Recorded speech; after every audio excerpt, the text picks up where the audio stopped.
Welcome to week 14 and the special events. I think I teased this a little bit last week. So last week we talked about meetings, conventions, expositions, and furthering the dialogue around all of the different reasons for people to meet. And once they have that reason, what the event planning process looks like. The chart that I'm showing on the screen is probably one of the better diagrams that talks about the event planning process and really going from research to design, to planning, to coordination and evaluation. Research, design, planning all happen beforehand. Coordination is really day of. Evaluation is after the fact. And it's a constant cycle.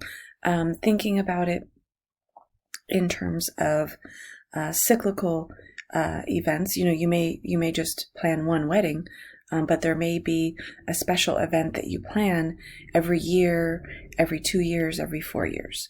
And I'll show you some examples.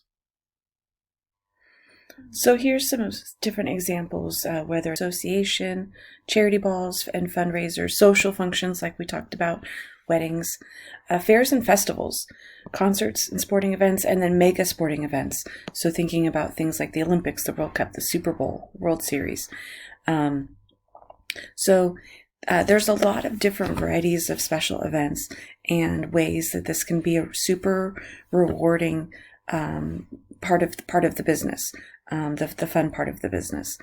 So you'll have a couple of assignments this week that'll help you get to learn a little bit more about this particular process by really planning your own event and really detailing the research, design, and planning phase, and then how you would coordinate day of, and then how you would evaluate if it was a success.